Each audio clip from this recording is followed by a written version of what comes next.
Miércoles 27 de abril del 2022, bienvenidos amigos a la emisión estelar de Noticias 7.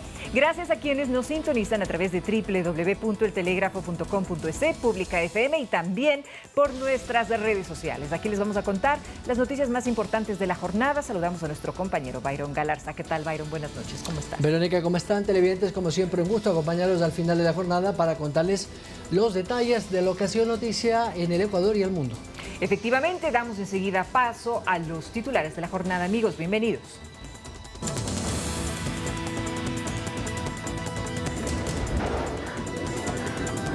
Estudiantes y padres de familia siguen protestando por segundo día tras el abuso sexual de una adolescente. El Ministerio de Educación supervisará a partir de ahora la contratación de cooperativas de transporte y en especial a sus choferes. Sigue el entrampamiento en la Asamblea Nacional luego de la creación de la Comisión Ocasional para evaluar a Yori y los 6 miembros del CAL. Entre tanto, una acción legal ha interpuesto nuevamente la titular de la Asamblea.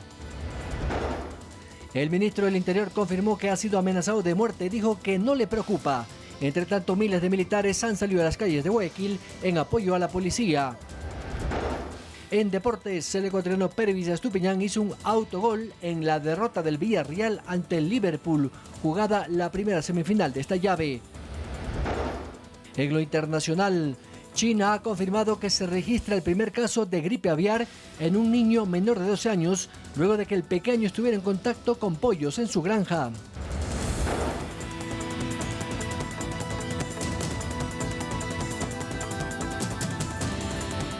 Durante el segundo día de movilizaciones por la denuncia de abuso sexual a una adolescente en un bus escolar en Quito, autoridades del Ministerio de Educación y estudiantes llegaron a acuerdos. En la siguiente nota les contamos de qué se trata, amigos. Por segundo día consecutivo, estudiantes de varios colegios marcharon en la capital en rechazo a la presunta violación de la que había sido víctima una adolescente de 14 años por parte del chofer del recorrido. Con pancartas y gritos exigen justicia.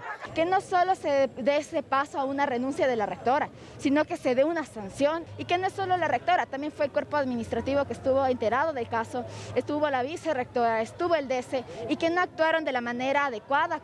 Se movilizaron por la calle Amazonas hasta el Ministerio de Educación, donde fueron recibidos por el viceministro de esta cartera de Estado, quien señaló que tras una reunión se llegaron a varios acuerdos.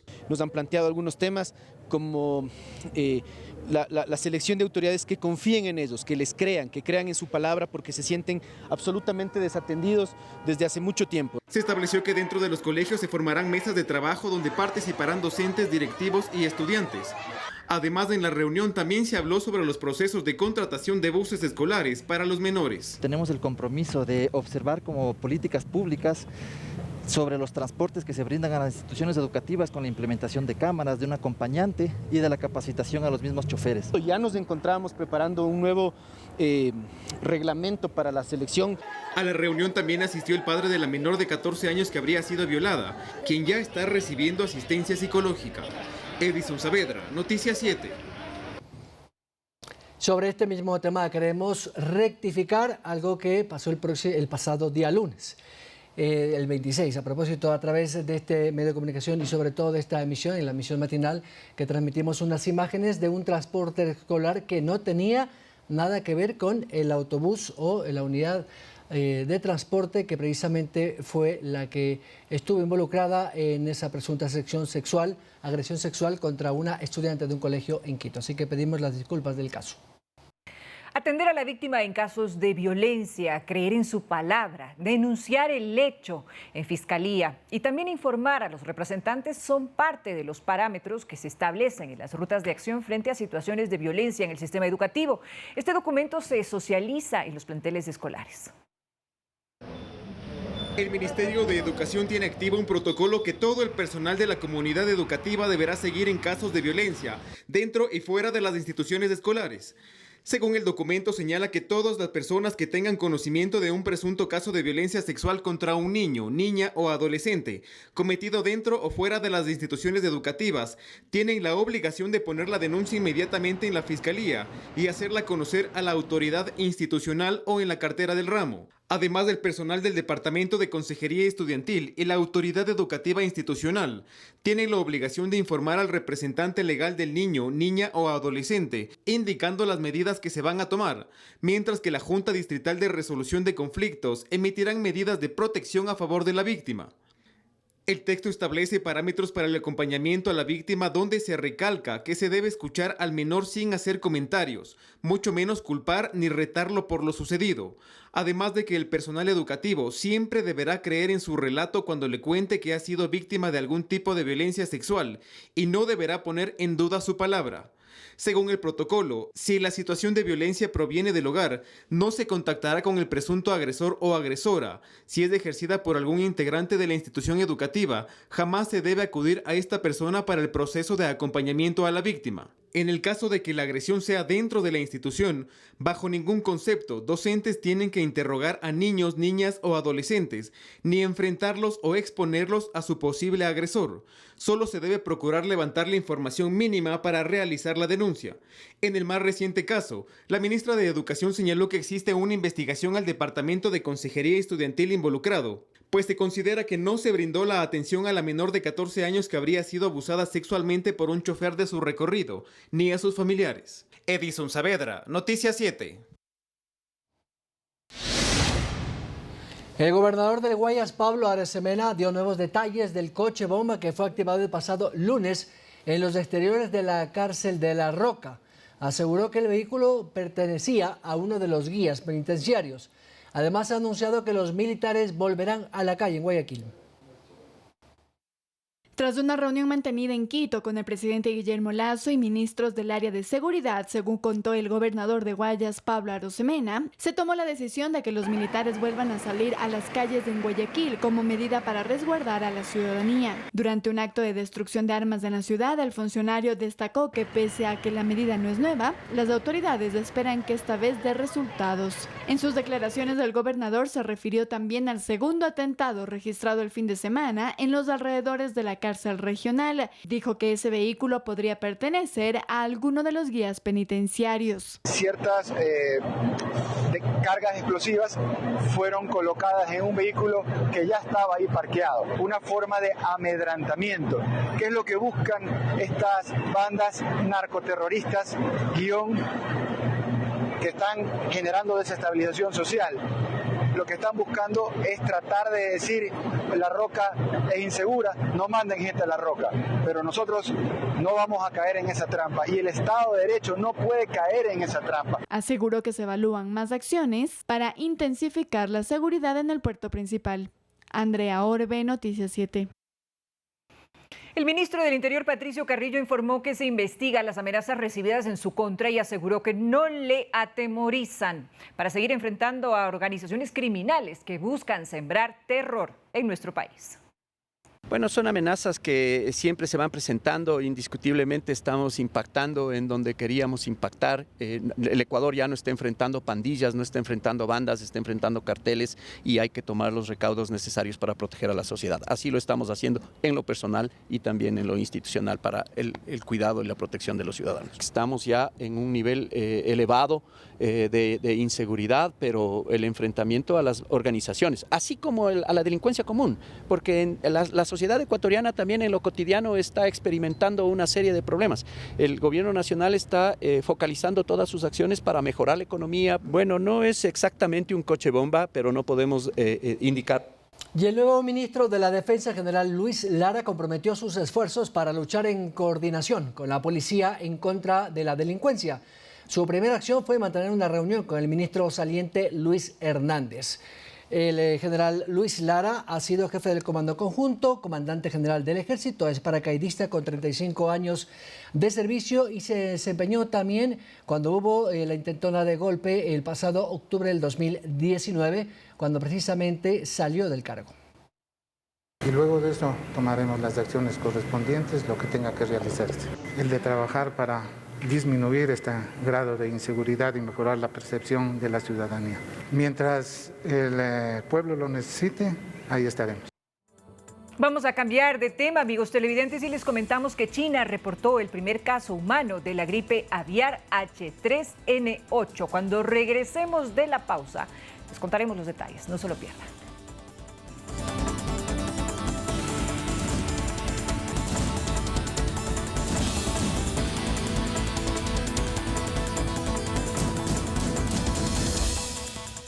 Síguenos en nuestras redes sociales, estamos en Facebook, Instagram y en Twitter. Además somos retransmitidos por Pública FM, Quito, Guayaquil y Cuenca 105.3, Manta 88.1, Loja 90.5, Pública FM.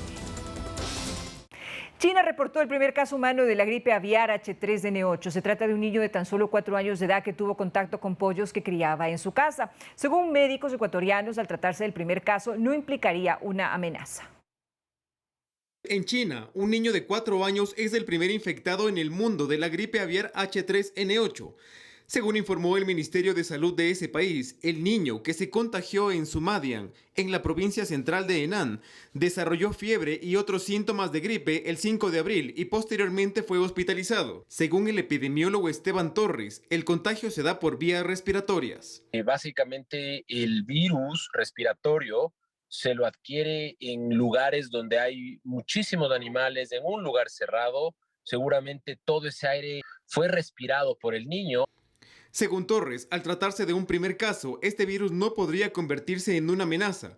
Sin embargo, señaló, hay que estar atentos. Cuando tú tienes un caso nuevo que primera vez salta, automáticamente con un caso ya se considera una epidemia. Entonces ya hay una epidemia de esto y en ese caso no ha habido transmisión de humano a humano, por lo tanto, pues hay que estar conscientes de esto. Pues potencial epidémico no tiene. A pesar de que el menor tuvo contacto con otras personas antes de ser hospitalizado, no se han reportado más casos. Sin embargo, este virus H3N8 ya existía desde el 2012, pero únicamente en animales. Y en estos animales no causaba enfermedad, lo que es llamativo, es decir, no enfermaba a los animalitos que portaban este virus. Y pues ahora se cree que esta enfermedad, que sí le ha causado hospitalización al niño, necesita encontrar a otro ser humano para que se demuestre la transmisión de humano a humano. Es decir, este tema bien controlado en China seguramente no prosperará. Edison Saavedra, Noticias 7. En otro tema, del 4 al 6 de mayo, la Secretaría de Educación Superior, CENESID, abrirá la fase de postulación a las carreras universitarias de aquellos estudiantes que han rendido el test Transformar. Quienes rindieron la prueba Transformar deben estar atentos a la fase de postulación, que será entre el 4 al 6 de mayo próximos. Analicen su postulación, analicen sus opciones, analicen sus deseos para su futuro, porque finalmente esa es la elección gigante a la que se enfrentan. La funcionaria de CENESID pide a los estudiantes de estar atentos a varios factores al momento de elegir una carrera. Uno de ellos, el puntaje referencial, que los postulantes lo conocerán los próximos 2 y 3 de mayo. Porque si tú tuviste un puntaje de 850 y ves que el puntaje referencial para la carrera, una de las carreras que te interesó, es de 950, tal vez tengas que analizarlo y buscar una opción que se ajuste un poco más a tu puntaje. Puntaje que es distinto a la nota del examen Transformar. El puntaje del test Transformar compone el 50% del puntaje de postulación, el otro 50% es su récord académico, es decir, su bachillerato, y a esto se le suman políticas de acción afirmativa. Estudiantes confían que su nota en la prueba Transformar los ayude en su objetivo de entrar a la universidad. Sí, me fue bien en la prueba. En esta ocasión sí todo salió a lo normal, no tuvimos ninguna dificultad, todo eso. La CENESID aclaró que los estudiantes pueden postular libremente a la carrera deseada, sin condicionamientos por puntajes, sino solamente por la demanda de sus cupos.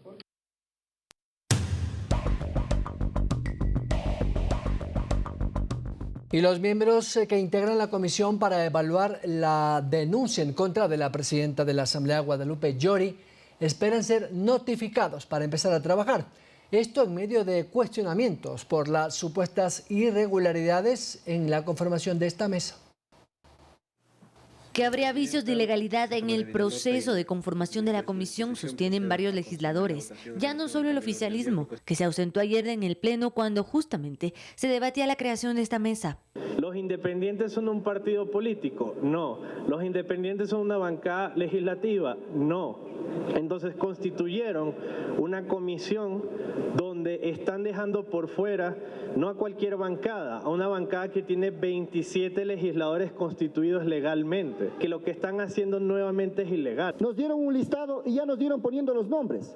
No nos dieron ni siquiera opción a debatir internamente los partidos políticos, así tal persona va. Sin embargo, los miembros de la comisión defienden lo actuado. El procedimiento fue legal. Ahora el trabajo de la comisión será objetiva, será para lo que se eligió. Pero justamente el objetivo de esta comisión es lo que preocupa, porque al parecer no todos lo tienen tan claro. Para evaluar al Consejo de Administración Legislativa, nosotros no creamos una comisión solo para Yori, eso sería terrible. Venir a decir que tienen que investigar a los 7, pero es que acaso ni siquiera leyeron la resolución por la cual pusieron su nombre el día de ayer. Yo creo que la ignorancia a veces castiga. En todo caso, la mesa tendrá 35 días para realizar un informe que recomiende al Pleno la destitución o no de la presidenta del Parlamento, quien por su lado insiste en la ilegalidad del actuado, por lo que avanzan los recursos legales interpuestos por Yori. Cuya reparación integral sería dejar sin efecto esas resoluciones del CAL. En el caso de que eso sucediera, también la sesión del Pleno de ayer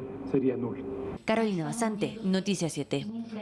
La crisis de autoridad que atraviesa la Asamblea no ha permitido que cumpla con su misión de legislar y fiscalizar. Según la politóloga María Paz Gervis, con la creación de la comisión ocasional que evaluará a las autoridades, cree que será el pretexto para más ilegalidades. Estos 11 meses, según María Paz Gervis, politóloga y decana de la Facultad de Derecho de la UISEC, se resume en una sola frase contundente. No hay nada que podamos esperar.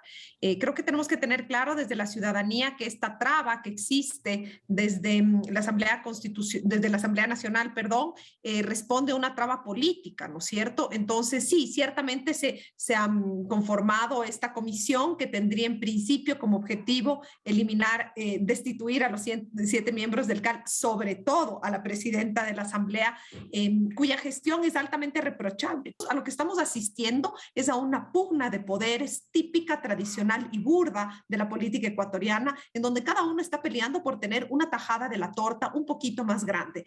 Aquí en la clase política ecuatoriana lo que pega durísimo y a lo que hay mucha acogida es al acuerdo por debajo de la mesa, a las decisiones entre gallos y medianoche. Como dice, no solo busca destituir a Yori y a los miembros del CAL, sino que el correísmo buscaría tomar las instancias legislativas y confabular, dice, una amnistía para el sentenciado y prófugo de Bélgica, Rafael Correa. No fue suficiente con la amnistía a todos los delincuentes que ultrajaron el Ecuador y sobre todo la ciudad de Quito. Eso no les bastó, sino que todavía tienen que salir a defender a algunos miembros más de estas bandas organizadas de actividad más bien ilícita. Seguramente la agenda es conseguir mayores amnistías, procurar que sus líderes o que sus grupos de interés no enfrenten la ley y la justicia. Por ello, el gobierno perderá el tiempo en enviar cualquier iniciativa porque será rechazada, tal cual lo plantean las cosas. Entre tanto, al interior del legislativo, el conflicto jurídico continúa, pues esta mañana se ha presentado una nueva acción judicial que podría ser un alto a las pretensiones de esta comisión evaluadora, de acuerdo al asesor jurídico de Guadalupe Yori, Julio César Zarango. Bien es cierto, ayer se tomó una decisión por parte del Pleno de la Asamblea. Ellos saben perfectamente cuál es su conocimiento de la ley. El desconocimiento de ella no les exime de ninguna responsabilidad civil o penal. Byron Galarza, Noticias 7. A propósito de este tema, la presidenta Guadalupe Yori ha puesto en su cuenta de Twitter: creo firmemente en que se pueda establecer un diálogo coherente, sin intereses particulares y en estricto apego a la ley, para continuar trabajando en la Asamblea que el Ecuador se merece. Aquí se ha hablado de una conciliación y es cierto, habrá una nueva audiencia, pero me atrevo a decir que esa conciliación por el país debería empezar por una decisión de la presidenta de la Asamblea de dar un paso al costado. Esto es insostenible, señores asambleístas. Es la cuarta acción que se ha presentado para activar a la función judicial. Cuando regresemos de la pausa, amigos televidentes, la Agencia Nacional de Tránsito ha detectado más de 100.000 matrículas vehiculares que han sido registradas de forma irregular. Les contamos después de la pausa.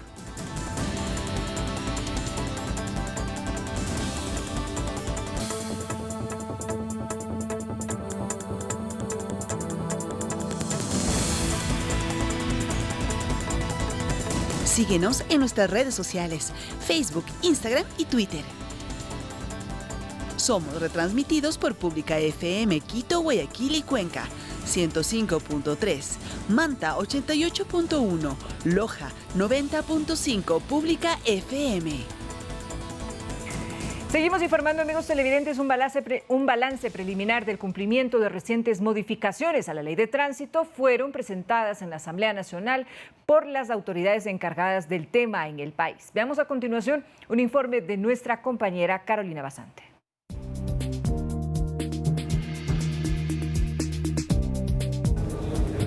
El apoyo económico es uno de los aspectos más importantes que ha aportado las recientes reformas a la Ley de Tránsito, según detalló Adrián Castro, director de la Agencia Nacional de Tránsito, durante su comparecencia a la Comisión de Desarrollo Económico. Escuchemos parte de la intervención. Hay dos figuras importantes que se crearon ahí.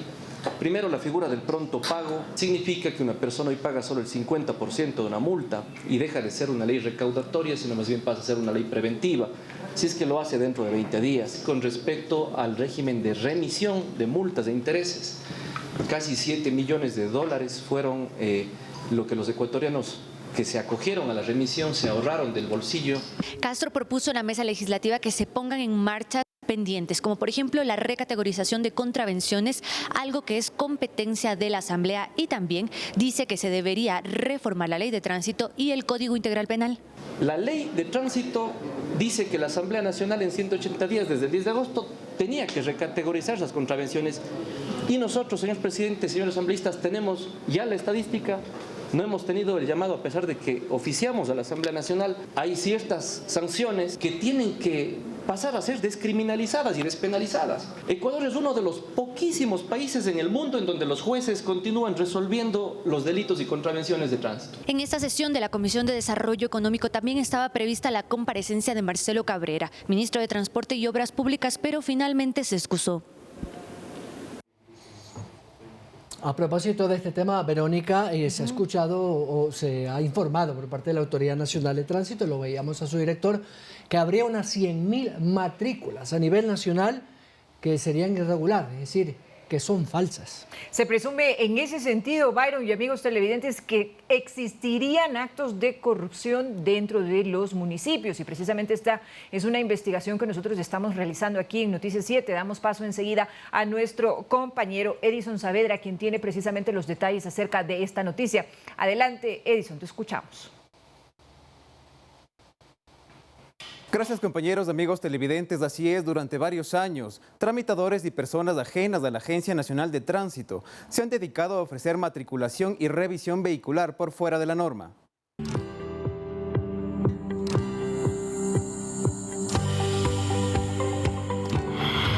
En redes sociales es relativamente fácil encontrar decenas de anuncios con ofertas para regularizar trámites, como matrículas, revisión, homologación y hasta licencias, a precios que no superan los $100. Este noticiero investigó cómo operan los llamados tramitadores. A continuación, un informe.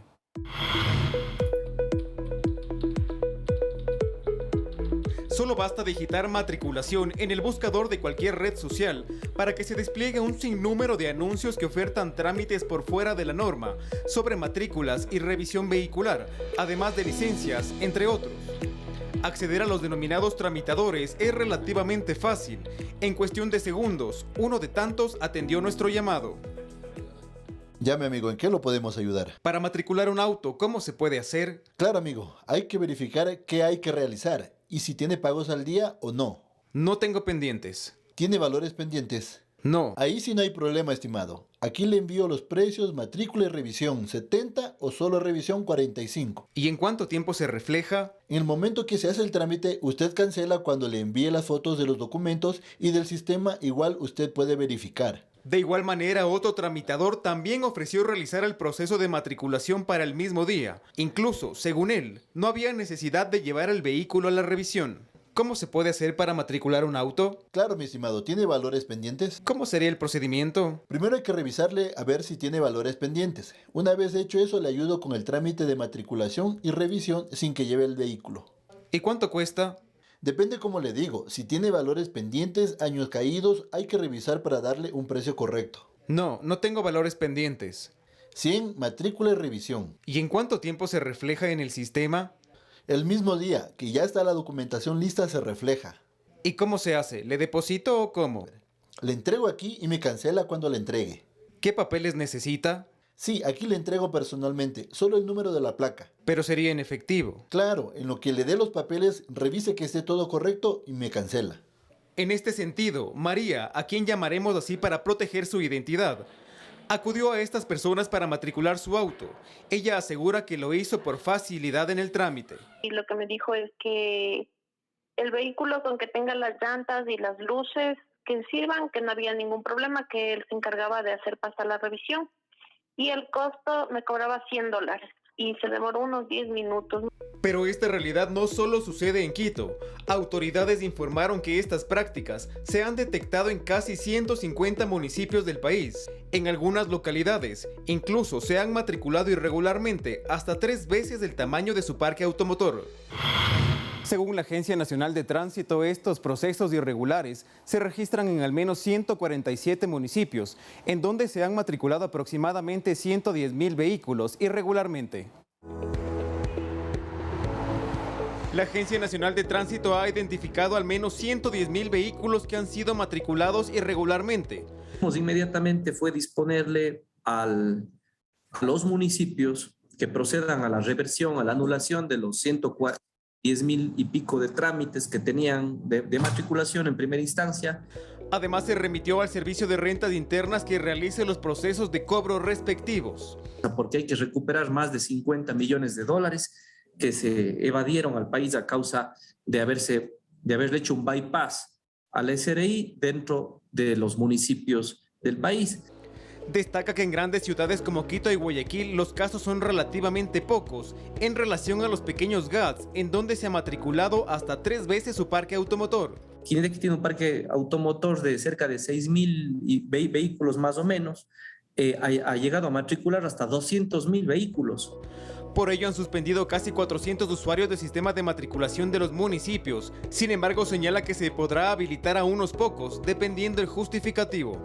No es lo mismo un digitador que haya hecho mal un trámite que un digitador que haya hecho mal 20.000 trámites. Sin embargo, señala que a pesar de las acciones, los procesos irregulares no cambiarán si los mismos usuarios solicitan estos servicios. Pero ya es problema de quien compre, el que quiera botar la plata, porque si estamos hablando del ciudadano corrupto, el que irse por el izquierdo, pues eso ya no se puede corregir ni con la ley. En este sentido, 40 municipios ya han presentado planes de contingencia con el fin de dar a conocer las denuncias y acciones que han realizado para determinar responsabilidades. Hasta aquí el informe, compañeros. Ustedes continúan con más. Así es, Edison, gracias por tu informe. Vamos con otros temas. El Ministerio de Economía y Finanzas informó a través de un comunicado que el directorio ejecutivo del Banco Interamericano de Desarrollo BID aprobó este 27 un nuevo préstamo de apoyo presupuestario para el Ecuador. Se trata de 250 millones. Esto señala el texto oficial. Es el resultado, dicen, de las medidas que lleva adelante el gobierno para mejorar la cobertura y focalización de la calidad de los programas sociales prioritarios, así como respaldar la recuperación del empleo. Ahora les contamos, amigos, que la Contraloría tendrá nuevas normativas para la conducción y administración del organismo. La Asamblea aprobó la reforma a la ley orgánica de la institución, donde, entre otros aspectos, se limita la subrogación del titular a fin de que no se repitan casos como el de Pablo Celi. La aprobación de las reformas a la Ley Orgánica de la Contraloría General del Estado fueron aprobadas por la Asamblea Nacional en días pasados. Según el titular de la Comisión de Justicia, Alejandro Jaramillo, la idea de esta reforma, dice, es blindar al organismo de control de acciones ilegítimas y antiéticas como la de Pablo Celi, que despachaba desde la cárcel sin ningún desparpajo, y explica en qué consiste. Nosotros tenemos que hacer una diferenciación entre subrogación y también encargo. En cuanto a la subrogación, el artículo 126 de la Ley Orgánica del Servicio Público determina que cuando por disposición de la ley o por orden escrita de autoridad competente, la servidor o el servidor deba subrogar en el ejercicio de un puesto de nivel jerárquico superior, en este caso del máximo representante de la Contraloría General del Estado. Cuando existe una ausencia definitiva, eso también lo establece el artículo 127 de la Ley Orgánica del Servicio Público, que es en el caso de que el puesto se encuentre vacante y por disposición de ley o por orden escrita de autoridad competente. Para el Consejo de Participación Ciudadana y Control Social, la designación del nuevo titular debe ser urgente y una prioridad. Y aunque tienen varios procesos en cola, como el del CNE y otras autoridades, saben que el país demanda de un titular. Así lo dice María Fernanda Rivadeneira, su vicepresidenta. Esperemos que en 5 meses nosotros le entreguemos el nuevo Contralor General del Estado al país. También concordamos con esa pregunta de tener un subrogante, el subrogante. Byron Galarza, Noticias 7. Y el gobierno autónomo descentralizado del municipio de Mejía, a través de la red Mujeres Líderes, organiza una rueda de negocios para iniciativas turísticas y agroproductivas. Quienes sean beneficiadas con esta convocatoria recibirán una capacitación en temas como técnicas de negociación y presentación de marcas y productos. El objetivo, dicen, es que los propietarios de los negocios amplíen su red de contactos y que se integren a la cadena de valor de estos establecimientos fuera del cantón. La convocatoria para los emprendedores interesados estará abierta hasta el 29 de abril a través de un formulario en línea y en la página de Facebook @RML Ecuador.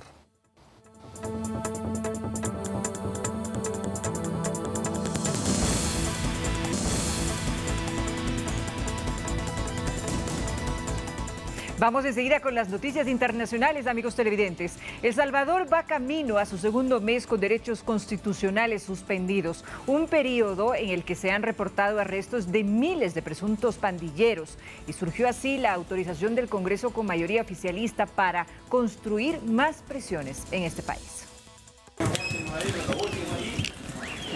El gobierno de El Salvador tiene luz verde para construir más cárceles en el país. En medio del régimen de excepción y tras más de 16.000 capturas, el Congreso con mayoría oficialista autorizó la construcción de más centros penitenciarios. Hay todo un proceso de planificación coordinado con el Ministerio de Justicia y Seguridad Pública para poder construir espacios para que puedan colocar a terroristas, en este caso pandilleros que han estado delinquiendo en las calles. La decisión de la Asamblea y del Gobierno ha generado críticas de quienes cuestionan la discrecionalidad con la que el Gobierno podrá operar los proyectos, al dejarlo fuera de los requisitos de fiscalización que establece la Ley de Adquisiciones y Contrataciones de la Función Pública. Una ley que no garantiza la transparencia, sino al contrario, fomentaría actos de corrupción, porque con esta ley no se estaría aplicando la LACAP. Con la LACAP se descubrieron actos de corrupción.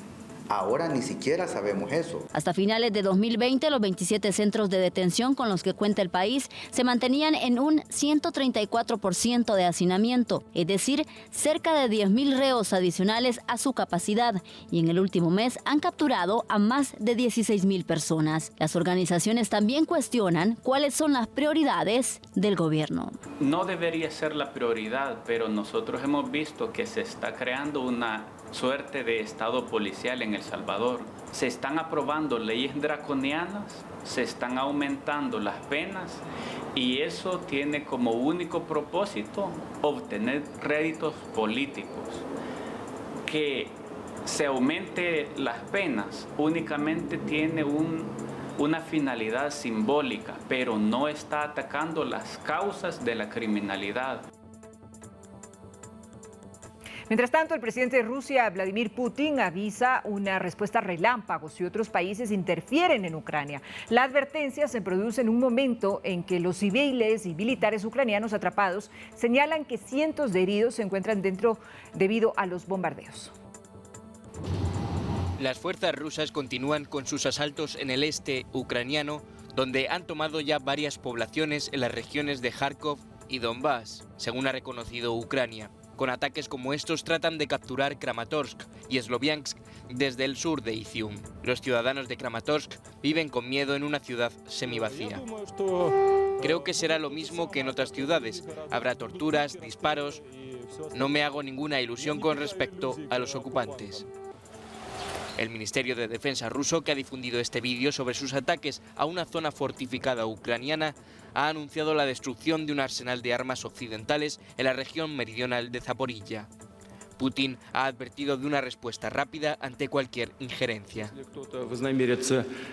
Si alguien del exterior se mueve para interferir en los actuales avances, creando así amenazas estratégicas inaceptables para Rusia, debe saber que nuestra respuesta a los ataques de este tipo será rápida como un rayo. Los constantes bombardeos sobre la acería Azovstal en Mariupol han provocado cientos de heridos entre las personas que se encuentran dentro de la planta. El comandante de la 36ª Brigada de las Fuerzas Navales de Ucrania apunta que en su grupo hay más de 600 compañeros heridos con diferentes niveles de gravedad. Necesitan urgentemente ayuda médica. Aquí no hay condiciones, ni medicamentos, ni personal capacitado para ello. En Kiev, protestas como estas han reclamado a Naciones Unidas salvar a los civiles y militares que se encuentran dentro. El médico del batallón Azov ha señalado en la televisión pública ucraniana que hay comida para una semana y agua para unos 5 días. La catástrofe ocurrió en lo que era entonces aún territorio de la Unión Soviética. Hace pocas semanas, fuerzas rusas irrumpieron en la zona de exclusión e hicieron resurgir el temor a otro accidente atómico. El jefe del Organismo Internacional de la Energía Atómica visitó el lugar de los hechos justo el día de aniversario. Han pasado 36 años desde la catástrofe y Chernóbil aparentemente estuvo hace poco a punto de vivir otra tragedia nuclear como la de entonces. El jefe del Organismo Internacional de la Energía Atómica visitó el lugar de los hechos justo en el día del aniversario. No sé si estuvimos cerca de la catástrofe, pero la situación durante la ocupación rusa no era normal y era muy peligrosa. Fuerzas rusas entraron en la antigua central nuclear y en la zona de exclusión. Los combates causaron daños en el tendido eléctrico e interrumpieron por momentos el suministro. Estas fosas fueron cavadas supuestamente por soldados rusos que, según la parte ucraniana, estuvieron expuestos a radiación de partículas de polvo radiactivas. Estuvieron viviendo en el Bosque Rojo, donde cavaron fosas e inhalaron el polvo, prepararon su comida y prendieron fuego ahí. Así quemaron el pasto e inhalaron sustancias quemadas. Eso, claro, ha perjudicado su salud. Algunos morirán lentamente, otros más rápido. Las ruinas de Chernóbil están otra vez bajo el control ucraniano. Un equipo de la Organización Internacional de Energía Atómica mide la radiación y repara el sistema de monitoreo a distancia. El peligro por ahora parece haber pasado. Yo diría que el nivel de radiación es normal. Hubo momentos en que subió debido al movimiento de equipos pesados que las fuerzas rusas trajeron aquí, también cuando se fueron. Pero monitoreamos la situación a diario.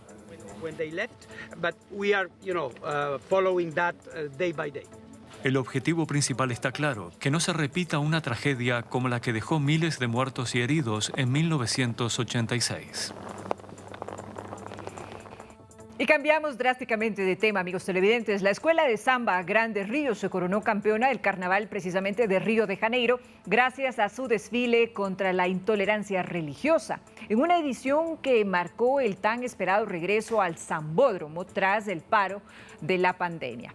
Tras ver sus desfiles suspendidos en el año 2021 y postergados 2 meses de este año debido precisamente al COVID-19, las 12 escuelas principales volvieron con todo su esplendor y agitaron el sambódromo durante 2 noches el pasado fin de semana ante una platea de más de 70,000 personas. Ahora les invitamos, amigos televidentes, a revisar más noticias del mundo en el siguiente resumen internacional. 10 militares colombianos retirados comenzaron a reconocer ante las familias de víctimas la ejecución a sangre fría de 100 civiles que presentaron como guerrilleros caídos en combate. En el departamento del norte de Santander, fronterizo con Venezuela, los uniformados confesaron en público su responsabilidad por la desaparición y posterior asesinato de 120 jóvenes para presentarlos como falsas bajas en combate y así engrosar sus resultados operacionales. Conocidos como falsos positivos, los asesinatos de civiles son el mayor escándalo de la historia de las Fuerzas Armadas de Colombia. Las autoridades sanitarias de Perú lanzaron una alerta epidemiológica ante la aparición de un brote de influenza H3N2 en distintas regiones del país. Hasta el momento, la enfermedad ha causado la muerte de un joven estudiante del ejército que fue ingresado a la unidad de cuidados intensivos, donde recibió ventilación mecánica. Según los informes del Ministerio de Salud, las regiones sureña de Ayacucho y la norteña de Piura concentran la mayoría de los casos. Tragedia durante una procesión hindú en el sur de India. Al menos 11 personas murieron electrocutadas este miércoles cuando la parte superior de una carroza chocó con un cable de alta tensión. Según los primeros indicios, la multitud utilizó agua para contener el incendio que se desató en la carroza. Una quincena de personas fueron hospitalizadas. Cientos de fieles participan en esta procesión religiosa que se celebra cada año. Antes de finalizar la presente emisión informativa, amigos televidentes, cambiamos de tema y les contamos que la escuela Yavirac, ubicada al sur de Quito, realizó las Jornadas Culturales 2022, en donde los estudiantes de todos los niveles participaron directamente con la cultura ecuatoriana. Así como vemos en las imágenes, bailes, danzas de la costa, sierra y oriente alimentaron el evento. La participación activa de docentes, niños y niñas, padres de familia y de la comunidad sumaron al éxito de todas estas actividades. Bien por ello. Con el objetivo de crear espacios donde el niño o la niña pueda demostrar diferentes habilidades y destrezas que se va desarrollando paulatinamente en el transcurso de la actividad educativa en general. Hemos logrado construir algo muy bonito con los niños, que los niños se sientan seguros, felices y sumamente cómodos al realizar las actividades, porque sobre todo en la niñez debemos fomentar bastante la creatividad, bastante la imaginación y bastante el yo mismo, que ellos puedan expresarlo a través de las diferentes formas. Los niños regresan a la presencialidad y sí ha sido bastante fuerte, es bastante complicado con los niños, pero con la educación de las maestras y de la escuela, los niños les ha ido muy bien, están muy bien y tienen muy buenas bases. La misma realidad de ser una cosa presencial pues lo ha permitido para que ellos se desenvuelvan de mejor manera. Realmente estamos retomando la situación. En el hogar igual tenemos que seguir, ¿no? O sea, porque es un triángulo, padres, docentes y niños, en el cual nos deben apoyar mucho, porque es importante que desde la casita también nos ayuden. En la práctica fue bastante cansado, estuvimos ajetreados, y en el vestuario nos coordinamos con todos y ya escogimos el vestuario y todo. Sí, me sentí muy bien. Estuve con mi mamá, con mi hermana, con mis amigos, con mis compañeros, bailé, siento que lo hice bien. Muy bien, estamos a punto de irnos, Verónica, solo para recomendarles que nos acompañen mañana, como siempre, desde las 7 horas, pero a las 7:30 estará con nosotros la politóloga y docente académica Ariana Tanca Maquiavel. Con ella hablaremos sobre esta gobernabilidad y los conflictos internos de la Asamblea que afectan a la normalidad en el desempeño del Parlamento. Correcto, Byron, lo dicho. Amigos televidentes, que tengan una excelente noche. Esta mañana a las 7 en punto aquí, Noticias 7. Descansen.